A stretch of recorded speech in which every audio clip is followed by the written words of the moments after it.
خلال يوم واحد تم أخذ حق الطفل اليمني صقر. وين؟ في بلاد الأمن والأمان والعدل المملكة العربية السعودية، وفي بلاد الإيمان والحكمة.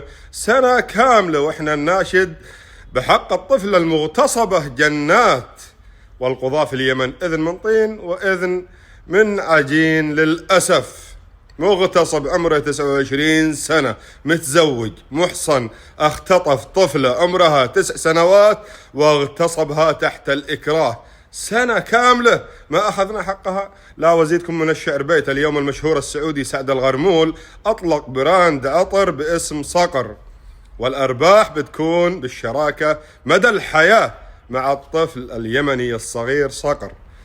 يوم بعد يوم تثبت لنا المملكة العربية السعودية وشعبها العزيز الكريم إنها بلاد عدل، بلاد أمن، بلاد أمان، بلاد قانون.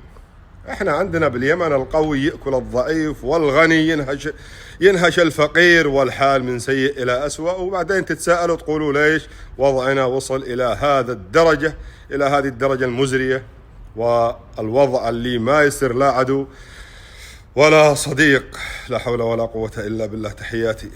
خلال يوم واحد تم أخذ حق الطفل اليمني صقر. وين؟ في بلاد الأمن والأمان والعدل المملكة العربية السعودية، وفي بلاد الإيمان والحكمة. سنة كاملة وإحنا نناشد بحق الطفل المغتصبة جنات، والقضاة في اليمن إذن من طين وإذن من عجين. للأسف مغتصب عمره 29 سنة، متزوج محصن، اختطف طفلة عمرها 9 سنوات واغتصبها تحت الإكراه. سنة كاملة ما أخذنا حقها. لا وزيدكم من الشعر بيت. اليوم المشهور السعودي سعد الغرمول أطلق براند عطر باسم صقر، والأرباح بتكون بالشراكة مدى الحياة مع الطفل اليمني الصغير صقر.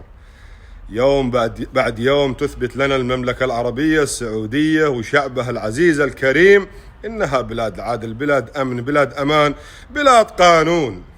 احنا عندنا باليمن القوي يأكل الضعيف، والغني ينهش الفقير، والحال من سيء إلى أسوأ. وبعدين تتساءلوا تقولوا ليش وضعنا وصل إلى هذه الدرجة المزرية، والوضع اللي ما يصير لا عدو ولا صديق.